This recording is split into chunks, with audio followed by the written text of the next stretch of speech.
Narayanam namaskritam naram chaiva narottamam devim saraswatim vyasam tato jayodhira. Mr. Parasho Bhadresu Netyam Bhagata Sevya Bhagati Utamashaki Bhaktir Bhavati Naistaki. Nigamaka Padurgaridam Param Shuka Makaram Rita Dravi Samitam Pivata Bhagatam Rasha Maraya Mahora Hora Chikubhavakaham. Krishna Sadam Bhagate Dhamakini Karona Snadu Samasha Parona Prodhuno Didam. Hey Krishna Karuna Sindhu Dina Bandha Jigapate Gopisha Gopika Kandara Kantanamostute. Jayatam Surato Pango Mamundir Matirgati Matsavasha Param Boja Radha Namahan Mohanam. Sriman Rasarasaram Vivamsi Karsan Penerson Udupi Gopinata Sri Asaham. Divyad Vrindaranya Padramada Srimad Radhagada Srimasanasto Sri Sri Radha Shida Govinda Prasabhavi Seva Manush Maramai. Namo Brahmanya Devaya Go Brahmanya Taya Jagaditaya Krishnaya Go Vinayana. Mangalam Bhagavan Vishnu Mangalam Guru Ajita Mangalam Padiyaksho Mangala Pada. Hare Durgame Padime Andashas Karapate Mahu Sakibraya Sanandu Santu Santu Vanambaram. Mukam Gavid Bakarian Savarish Marane Panga Giblanga de Kataragani. Om Maganati Miranda Shaganagana Sarakya Chaksurun Miritam Yanatashmai Sri Gadavedama Sri Chaitanya Mano Vistam Stapitam Yanabutare Sayamra Bakaramam Darati Swaparantikam Vandeham Siguru Sirita Kamaram Sigurun Vaishnavam Sri Rupam Sagaritam Sahagana Raganatam Vitam Stam Sadevam Sadvaitam Savadutam Parijana Saitam Krishna Chaitanya Devam Sri Radha Krishna Paran Sahagana Lalita Shri Vishakan Vitam Jam Namo Vishnu Padaya Krishna Pastaya Bhutare Srimati Bhakti Padanta Swami Taramani Namaste Saraswati Devi Guruvani Pachanine Nirvishesa Sunivadi Praskita De Sadhani Sri Krishna Chaitanya Prabhu Nityananda Sri Advaita Gadadhar Shivasari Gaur Bhaktavinda Hare Krishna Krishna Krishna Hare Hare Hare Rama Rama Rama Hare Hare. Good morning, welcome to Wisdom Wednesday. Brent, Govinda Dave, Jay, Rob, thanks for joining us. What's the word this morning, Rob? I'm excited to be going to get my son today and ready for some wisdom this morning. Ready, roll. It's what we call vindication, isn't it? This is your vindication day. All right. This is our verse. It's an iconic verse uttered by Narada Muni. Short and very much to the point. 33rd verse, 5th chapter, 1st canto, Srimad Bhagavatam, part 1. Amyo yasta bhutanam jayate yanasura tadevamyam na pananti chikitsatam. Says the threefold miseries of material existence cannot be mitigated simply by material activities. Such activities have to be spiritualized, just as and when an iron rod is put into the fire, it becomes red hot, and it consequently acts just like fire itself. This is an example we talked about on Monday before we had our shingle hiatus on Tuesday. Apanada hita hita kichu igana brahma bhyavatare say tapahim. Rupa Goswami said to Lord Chaitanya, when he met him, he was a very learned man. Kayani kani maya jali tapatra iha nahi chani him kamani hitaya. I know 4 or 5 different languages. I'm a CPA. I'm a certified CPA. Essentially, he was the prime minister of Magadha, which is the richest province and the richest country of the world at that time. The king himself, the Nawab Hussain Shah, was off hunting and engaged in recreational activities. The entire governance of the state of Bengal fell on the shoulders of Rupa Goswami and his brother Sanatan Goswami. There was no one, probably in all of India. And India, don't forget, was that place where Christopher Columbus went, where Marco Polo went. India was a place that had so many treasures that the Europeans coveted. So if you're the number one guy in all of India, then that's pretty much a global certification. And yet he said, Kayani Kani Amaya, I'm so learned in a slightly sarcastic term that I don't know who I am. I don't know who I am, and I don't know why the threefold miseries trouble me, and I don't know how to absolve myself of those threefold miseries. So what is the use of all my mundane learning, or of all my mundane knowledge? The symptoms of someone who is acting in such a way as to mitigate all miseries are that they're God-centered as opposed to self-centered. Yagnar tart kamanon yatra, boku yam kamavan taratam kameng mukta sangha parachana. In the 9th verse of the 3rd chapter of the Bhagavad Gita, Krishna says to Arjuna, work done as a sacrifice. Sacrifice means to, whatever you do, make it sacred. Monday means for myself. There's 6 billion human beings on the planet. And wherever each and every one of them is self-centered, it creates an entirely volatile situation. Yavato vishaprasha shilokama nashuknimani paripratayatam. It said in the 8th canto that if someone's senses are out of control, even the entirety of whatever there is within the 3 worlds is not enough to satisfy their senses. There's another verse, I think, in the 7th canto. It says, if there's 2 people in the entire universe, both of whose senses are out of control, they will eventually go to war. The showdown at high noon, isn't it? So imagine you have 6 billion people. There's no real sense of God consciousness. People are not being pulled together for the common cause. There isn't the common flag of a clear conception of the Supreme Personality of Godhead. And so all this talk about brotherhood and sisterhood and peace among men, which we hear about this time of year, rings a little hollow insofar as we don't have a common idea of who God is. And if the sons don't know who the Father is, if they don't know who his preferences are, then they can hardly work for his satisfaction. If they don't work for the satisfaction of the Father, then how can they be happy, no matter what other qualities and attributes they have? Therefore, it says work done for Vishnu has to be performed. Why does it have to be performed? Because he's our Father. He's our source. He created us, each and every one of us, with a purpose, with a mission in mind. And we cannot ignore that mission without being thoroughly condemned. Mukta Sangha Sarambara. So nowhere does Krishna say to give up work, but he says change the quality of the work so that it's God-centered rather than self-centered. All the work that we do self-centeredly, we have to absorb the good and bad reactions of it. Because we're the enjoyers, we pose ourselves as the doers. That sets us up to be liable to the reactions of our activities.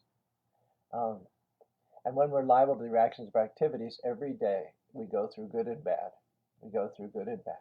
Nadate kashitibhavam nachaka agyarya tenamyanta. Krishna says in Bhagavad Gita, when you become independent of me, and you want to enjoy the results of your work, you want to think of yourself as the proprietor and the enjoyer, then I wash my hands. I will provide you materials for shelter. I will provide you foodstuffs. I don't begrudge you your independence, but at the same time, you don't get the full benefit of my protection. You're going to work, and then whatever the results of your work, what goes around, what comes around, those results are going to be yours. You're going to be in the tree of your bodies, metaphorically speaking. Soul is in the tree of the body, and according to the work of the soul, produces fruits in that tree, and some of the fruits are sweet, and some of the fruits are bitter. Every day of our life, we experience some pleasant things, and we experience some unpleasant things. Every single day of our life. What is the word? Just like it's a day in December right now, so it's cold. There's snow on the ground. There's ice here and there. There are salt particles that are put on the ice to melt them. A lot of people invoke their four-wheel drive on their pickup trucks. People are bundled up with coats and gloves and all. The llamas are hunkered down, eating hay. There's very little grass for them. So all these are symptoms of a day late in December because when we analyze a particular day late in December, we can conclude that there have been days in the past exactly like this, and there will be December days in the future exactly like this. There will not be June days like this. You'll not have these symptoms in a June day. But in a December day, you'll have all these symptoms one after another. And because we have them on this December day, it's safe to assume that they've been present on December days past and December days in the future.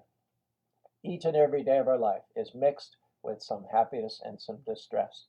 That has been our life since time immemorial. We're tasting the sweet and bitter fruits. We're going from one to another, from pleasant to unpleasant, from temporary satisfaction of the senses to misery.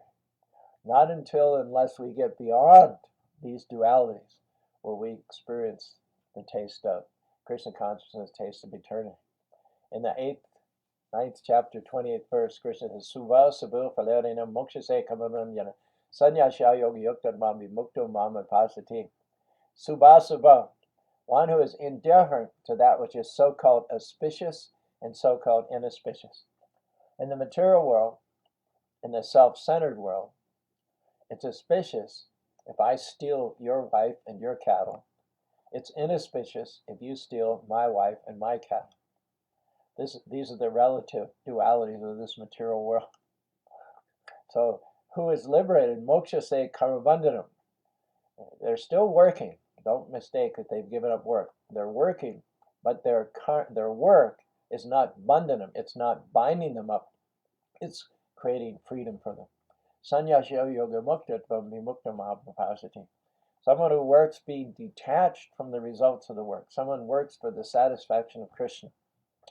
For instance, during a day here in devotional service in Spanish for Utah, we rise early, we chant Hare Krishna, Krishna Krishna, Hare Hare, Hare Rama, Ram Rama, Hare Hare. We rise far earlier than most people. And when we rise, we don't immediately take a cup of coffee and look at Facebook or turn on the radio to hear what's going on in the world. We tune into the spiritual world. And then we go into the kitchen, we prepare prasadam for our visitors. After that, we take our own breakfast prasadam. Then we man the gift shop, we take care of Krishna's animals, we receive visitors to Krishna's temple. We get flower garlands on a certain day of the week and arrange those flower garlands nicely. We do 3 artis a day, during which we offer the food. We have classes morning and evening for those who care to go to them. We go online, like with this class. So we're active all day long. One time in Australia, someone asked Prabhupada, why don't you get a job, mate? He says, why don't you Hare Krishnas get a job? Prabhupada looked at him funnily. He said, we have a job. We're up before you, 1 or 2 or 3 hours before you wake up. We're up till we work till the evening hours, harder than you. He says, I am an old man. I am in my 70s, and I'm traveling to a different city almost every week. I'm writing letters. I'm publishing books. I'm giving talks. I'm managing a worldwide society. He said, I'm a 70-year-old man. You couldn't even keep up with me. We're working harder than you. And he paused for a minute and he says, but we are not toiling. We are not toiling. The difference between our work and your work is that ours does not generate misery and suffering and meaninglessness and despair. Rather, our work is a labor of love. Rupa Goswami called this in the Bhakti Rasamrita, 2nd chapter, 250th verse. He called it Nirbandha Krishna Sambandhe. Devotees, guided by the expert spiritual master, coming in line from Rupa Goswami, recognize that everything comes from God. Anashaktasha vishayam yatharam upanyanjata nirbandha Krishna Sambandhe yukta vairagya uchate. I'm using a computer to share this knowledge of the Bhagavatam with you. I have a watch. We have a car. Someone might say, well, if you guys are so spiritual, why do you need a watch? Why do you need a computer? Why do you need a car? The answer is that these things are spiritual. They come from the Supreme Spirit. They emanate from God. Aham sarvasya prabhu matasabram iti madvavidanti mam buddha bhava samambita. Krishna says, I am the source of all things, not just spiritual, but material too. Everything has a common source. That means that as it emanates from the Lord, the computer, the watch, the car, the elements, the raw elements are spirit. And then if you manufacture those elements into an instrument that you can use in the service of the Lord, then it retains its spiritual calling. It's only when you shunt it off and use it in the banner of family, friends, country, my. Someone joked we have iPads, we have iPhones, we have iMarriages, we have iLives. That's the problem. You need to have a Krishna life, not an I life.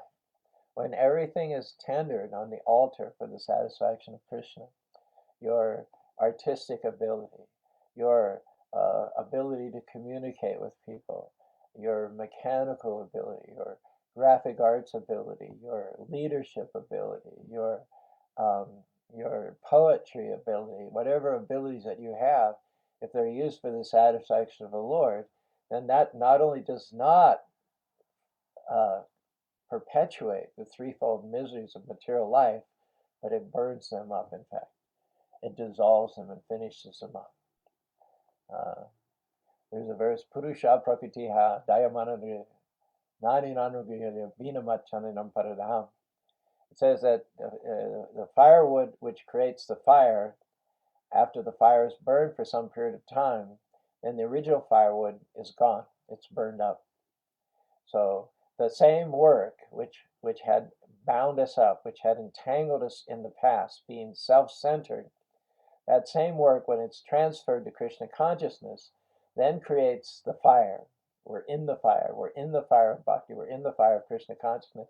And then that fire burns up the original logs and twigs and pieces of wood, the result of which mukta karma sangha. We're free from all association with the modes of material nature. Now, you've heard me refer several times to the three miseries. What are they? They're adhyatmic, adhibautic, and adhidaivic. Every living being is subject to these three miseries as long as they're acting in self-centeredness. Adhyatmic means miseries due to the body or mind. Adhibautic means miseries due to other living entities, like other living entities bombing us from drones up above, or other living entities in drive-by shootings, other living entities in terms of viruses and bacteria, which cause so much havoc in human society. And then adhidaivic, the third misery, are miseries due to the demigods in charge of water and wind and rain. The natural disasters that we have, including climate change, are miseries in the category of adhidaivic, miseries that come to us through the agency of higher powers. Prithu Maharaj asked the earth why she had ceased providing necessities, grains, milk products, and trees for building our houses. She had actually withheld all of those within herself so that people were not getting the wherewithal to live. And Prithu was the king. It's his responsibility to make sure that everybody has what they need in order to live comfortably and execute Krishna consciousness. So he called Bhumi, the personality of earth, to task and said, why are you not doing your job? Why are you not providing all these elements for people to make a living? And Bhumi said, Apala tanaditya chabhavira chudi bota talokahi yagnar turkishamoshadi. The reason that I am withholding wood for fire and wood for construction, herbs for medicinal purposes and for nutrition, grains, fruits, vegetables, flowers for the satisfaction of the ascetic sense, is that these people don't offer them to Krishna. They take them as their own property and they use them for their own satisfaction. Therefore, Chudi Bhuta, the entire population which inhabits my surface, they're all thieves. So why should I give my bounties to a bunch of thieves who are not going to use them properly to the Lord who creates us all? That is why I'm withholding all of my goods. And Maharaj Prithu, after hearing this, he thought, well, you do have a point. But what if I could make people pious again? What if by my example and my rule we could turn things around in favor of piety? He said, then would you consider loosening up a bit? And she said, certainly. That's why I produce grains. That's why I produce fruits. That's why I produce vegetables, so that they could be put on the altar and offered to the Lord and thereby consecrated. Everything that comes from the Lord is originally spiritual. And when you take the fruits of our labor and you offer them to the Lord for his satisfaction, they retain their spiritual qualities. It says, Brahmarpanam Brahmahavir Brahmaiva Tanagara Brahma Karma Shamadinam. Everything is spirit, as long as you retain its original integrity. We're spirit. Our bodies are spirit. Our minds are spirit. The paraphernalia with which we offer things to the Lord is spirit. The energy that we work is spiritual. The intelligence with which we go here and there, that all originates from the Lord. And as long as you use it in a God-centered way, then it remains spiritual.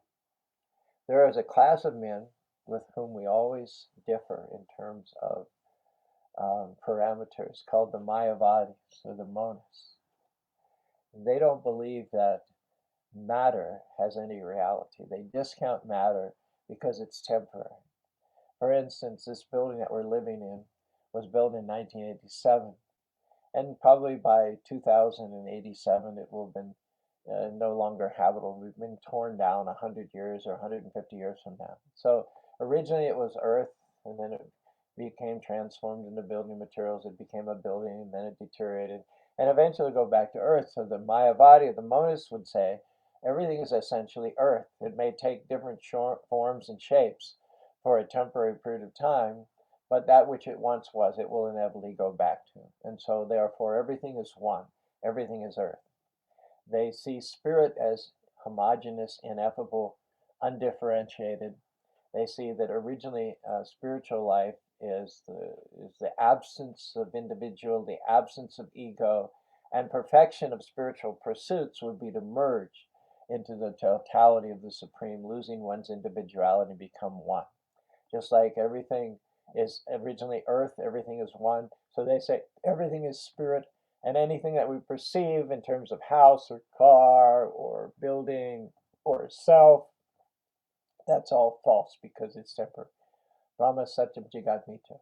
Only spirit is true and matter is false. But that conception itself is false. It does not take into account that spirit itself has categories. That spirit is not undifferentiated, ineffable, and homogeneous. The spirit is the source of matter. We have so much variety in terms of energies working and interacting in this material world. And those energies, those diffuse energies, produce unlimited types of varieties. In this material world alone, there are 8,400,000 different species of life spread throughout the universe. Incredible variety. I heard once there's like 65,000 types of beetles. Now, if everything was one, and that one spiritual undifferentiated essence transformed itself into some varieties in order to perpetuate the illusion of material reality, why would there be 65,000 species of beetles? Doesn't make sense. The only thing that makes sense is that there's a supreme intelligent designer. That supreme intelligent designer is being supreme. He's supreme in every category. That means he's supreme in artistry. He's supreme in asceticism. He loves to create. He loves to create. He loves to create all kinds of varieties of birds, all kinds of varieties of plants, all kinds of varieties of reptiles. He loves to create. He is a effusive creator, and he loves to create that which has beauty. So how could variety, how could beauty, how could creativity, as much as we see it everywhere, all pervasive in this material world, how could any of that be missing in the Supreme Personality of Godhead? You know, right now, we're talking into a microphone, we're talking through Zoom onto a computer, and we're reaching you. And hopefully we're evoking some sense of God consciousness. We're evoking the sense that although the energies of the Lord assume all kinds of varieties. The example is given, Yatomo God Vishvugara Dami Vapacha Apiatmavina Yata Agnir Pritagumahab. Says fire is one, but yet fire, by the energies of fire, become smoke, they become flames, they become sparks, smoke, flames. The fire is one, but as the fire burns, it inevitably exudes multifarious energies, and those energies differentiate themselves one from another. While they're differentiating themselves one from another, it's also true to say that they're all fire, that they're categories of fire. So there's a Supreme Personality of Godhead, who is the absolute truth, And then there are the diffusion of his various energies, and they create all kinds of categories, and they create the 8,400,000 different species of life. The variety comes about through the diffusion of the multifarious energies of the Lord. So our fault is that we try to appropriate God's property. We act as if those divine energies of the Lord were our energies, and we try to manage them. We try to control them. We try to take possession of them. Well, the result is that we get punched in the head over and over and over again, because we're trying to mess with the Supreme Personality of Godhead. We're acting like thieves. Now, if we clean up our act by hearing from a bona fide spiritual master, Pravishtam Karnarandaranam Shranam Bhavasham Dunoti Samanam Salalasya Taparam, second canto of the Srimad Bhagavatam, Sukadeva Goswami tells Maharaj Pariksit. Just like muddy ponds and pools of water, during the summer months there's not much activity, there's not much flow, water can sit, there's very little rain during the hot months of the summer. But when the monsoon comes and the raindrops begin to hit the surface of these small ponds and reservoirs of water, the effect is that the muddiness clears up. It has the effect of clearing up the muddy, separating the muddy part of the water from the clear water. So that is when those ponds and lakes become crystal clear. You can see into the bottom. Similarly, when we hear the nectar dropping like raindrops from the cloud of the spiritual master, is full with moisture, as it were, is full with knowledge, having received it from the Supreme Personality of Godhead.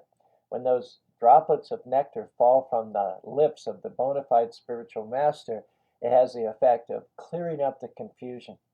It has the effect of separating out matter from spirit and purifying everything. The electrician can take that one energy, electric energy, but he can make it do a variety of things. He can make electricity do hot. He can make electricity do cold. That's the expertise of the electrician. So God, when we put ourselves in a position to hear submissively from a bona fide spiritual master and we act accordingly, what we're doing is we're allowing ourselves to act in terms of spirit rather than in terms of matter. As I said, Brahmarpanam Brahmahapir Brahmagno Brahma Brahmaivam Tanagantavyam Brahma Karma Samadhinam. Every word from the mouth of a devotee, every gesture, every step, every breath is spirit. There is nothing material about someone who's devoted in the service of the Lord. And even if, for argument's sake, there had been something material, as soon as that's engaged, as soon as the material faculties are dovetailed in the service of the Lord, everything to do with that act, the doer, the action, the energy, the object, everything becomes transformed into spirit. The necessary condition for such a change is that we employ so-called matter in the service of the spirit. When we employ matter in the service of the spirit, that is the medicine. That will be the antidote to our material miseries. That will have the result of elevating us to the spiritual plane where there are no more the action of the threefold material miseries on us. This is how Rupa Goswami was describing his shortcoming. Apanada hiti tikichin Brahma Vyavatara ke tichamani. Says, I'm very learned, I know so many languages, I am in a position of the greatest leverage, the greatest influence, the greatest power, perhaps unique in the entire known world at that time, but I lack the knowledge of who I am and consequently the knowledge of how I can mitigate material miseries. And the answer is, learn the art from a bona fide spiritual master of employing everything in the service of the Lord, the result of which you'll experience Sarkav Idam Brahma, that everything is Brahman. There is nothing other than Brahman, or nothing other than Krishna.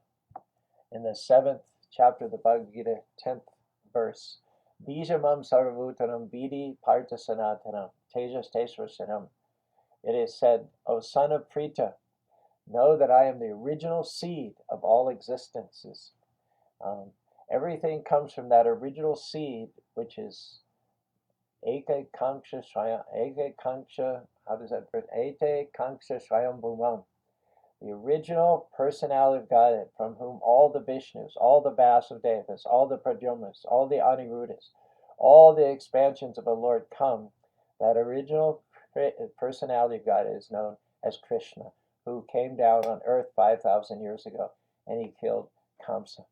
All the Vedic information indicates that there is only one God, and inasmuch as he is the seed from which everything comes, there's nothing else but him. There's a nice verse, I'm sure I can't exactly. Tat samabhat kaviratoni ashmanash tom bijam. Atmani, bijam means seed. Tat samabha kaviratoni. Tat samabha refers to Brahma.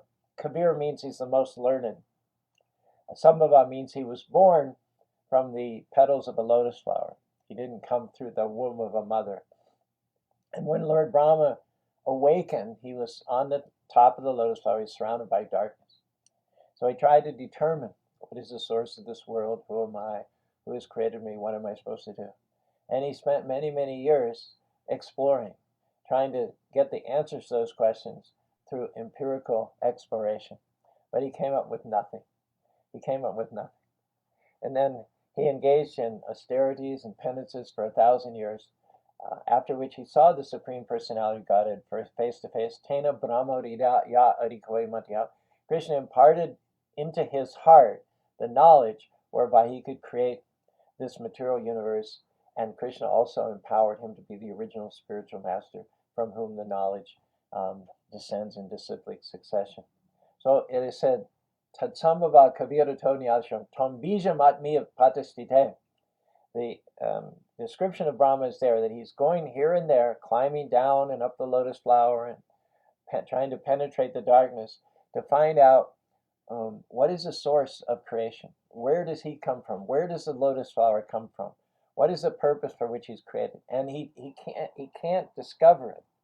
And the example is given is that when a banyan tree is produced, when a banyan tree reaches its maturity, and the branches and the leaves and everything are spanned out, you cannot find the original seed. That's why Lord Brahma couldn't find the source of his existence, the source of creation, the source of the lotus flower by his own efforts. Because once the seed has fructified and grown and produced a tree, you can't find the original seed. So there's no way that the Mayavadi, the monists, the impersonal philosophers, trying to understand things in their own empirical way by mental speculation, there's no way they're going to understand the Supreme Personality of God, who is the seed from which everything comes, save and except if the Lord shows mercy and kindness upon them and reveals himself to them. And the only way he's going to do that is if they're engaged in devotional service.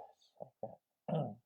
Another example which is given to show this oneness, in this unity and diversity, let's call it, is that everything exists in time. You have Kaloshmi, Lokasya, you have Krishna as time. And yet, in this material world, we experience time differently. When we think of time in the past, there are certain emotions that come with that. Regret, maybe, nostalgia, hankering, longing, loss. We may think of people, pets that we've lost in the past. So when we think of the past, there's a whole set of emotions that accompany our thinking of things that have come and gone. When we think in the present, we think of all the things that we want to achieve, the things that we want to accumulate, things that we want to own, the positions that we'd like to have. And so there's a hankering, but it doesn't have any of the nostalgia. It doesn't have any of the regret or the loss of the past. It has an intensity. It has an intensity. We're coiled up, as it were, to move into the future, and we have our plans, and we have our time frame, and we want to achieve this in this amount of time, and then from there we want to go there. So the present, when our consciousness is ruminating on the present, there are a whole different set of emotions that compress themselves inside of us. And then when we think of the future, that's also a different thing altogether. We daydream, or we wish that we could, when it's cold in Utah, I think of going down to St. George and spending a day getting some vitamin D in the sun. Um, where we think of when we retire, we'll get an RV and we'll travel around from one motorhome to park to another. We'll bring our golf clubs. We'll see all the sights. We'll see America. See the USA in your Chevrolet. America is waiting you to come. So even though time is one, in our conditioned state, we experience it differently. We experience past time in one way, we experience present time in another way, and we experience future time in another way. Even in terms of a single day, morning is different than noon is different than evening. The morning feelings of freshness, excitement, anticipation, purity. We always do the bulk of our spiritual practices in the morning, because the morning is the time when your mind is fresh and you can set the tone for your day by chanting the names of the Lord, reading the Bhagavatam, sharing a class. The morning has its own whole set of emotions. And then noon when the sun is high in the sky, the day is half behind us and half before us. So we have another set of emotions. We've been active, we've achieved certain things, but we still have things to do. There's still things ahead of us. We're trying to pace ourselves so we can get through to quitting times. And there are a whole different set of calculations that come with the noon hour. And then in the evening, we bust out of the office or looking forward to being with the family or going out to dinner, playing video games, whatever it is. So there's an entirely different, we've done the things that we want to do during the day, and now we're going to treat ourselves. Now we feel entitled in the evening time. So again, just even in terms of one single day, the feelings that we have in the morning, the feelings we have in noon, and the feelings that we have in the evening are totally different. And yet the time factor is one. This is unity in diversity. God is one, but with the diffusion of his multifarious potencies, there's all kinds of variety created. The time factor is the energy of the Supreme Personality of Godhead, but the Lord himself is separate. He lives separate from his energies. Natasha karanam chaviditena tatsamistya bhadaka parasya shaktivi virayashute shrabhavaka bala grihanakraham. Everything is created, maintained, and annihilated by time. But the Supreme Lord himself was not created, he was not maintained, he was not annihilated.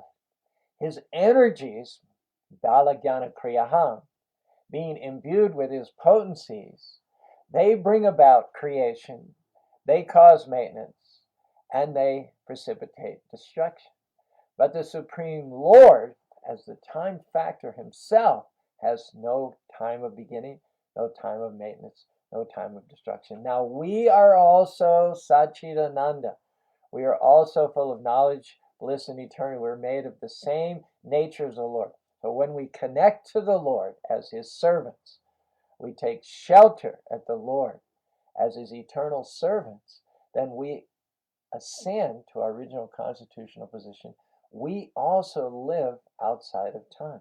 We can enter into time, we can enter into morning, noon, evening, we can work through past, present, and future, but it will be for the eternal Lord of time. It will be for that eternal Supreme who himself is apart from time, who is one, separate from time, and we are also of that same nature. Prabhupada says, therefore, true oneness is not the same as the oneness of the Mayavadis who want to merge and become non-different from the Lord. The true understanding of oneness is that the differences are manifested through the energies of the Lord. The seed is manifested as a tree. That tree displays varieties in terms of its trunk, branches, leaves, flowers, and fruits, but the tree itself is one. Srila Bhaktivinoda Thakur has sung, Keshava Tuya Jagata Vichira. My dear Lord, your creation is full of varieties. These varieties are one and at the same time different. This is the philosophy of Achinta Veda Abheda Tattva. Om Tat Sat.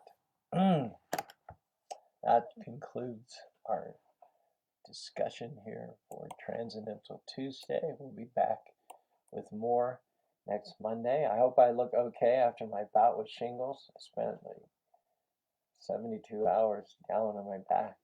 I didn't realize. I was over there to get some prescriptions filled after my annual doctor's checkup, and they said, "You're due for your shingles shot." I said, "Yeah, sure, give me my shingles shot." Only as he was putting the needle into my arm did the doctor say, your arm might be sore for 3 or 4 days, and you might feel a little bit under the weather. And that was the truth. Whew. Better than getting shingles, though, which is a horrible circumstance. Well, we're back, hopefully, and we appreciate your patience for having missed yesterday's class. Thanks for joining us, Jay from London, Govinda Dave from Salt Lake City, Brent from Provo, Nate Benson from I don't know where you live, North Utah County, I think. Gene, my Bobby from right across the other side of this wall here, Bhakti Gary from Northern California. Anjali has made, we're bringing Jake and Sham, hopefully. We don't know what's going to happen with Omnitron or Omicron or whatever it is. But our tentative plans are to bring the best Krishna conscious hip hop artists on the planet over from England for our Spanish Fork and our Las Vegas festivals. And there's about a month in between them. So I asked Anjali if she could make some bookings. It looks like she's got some stuff lined up with a Better Living Center in Arizona, possibly with the University of Arizona, with the Tucson Temple and the Phoenix Temple. So thank you for that, for filling up the intervening period of their days with engagement. Let's hope it all works out. It's been a desire of mine for a long time to bring them over here and make them part of our festivals. All right, Sundari Priya, thank you for joining.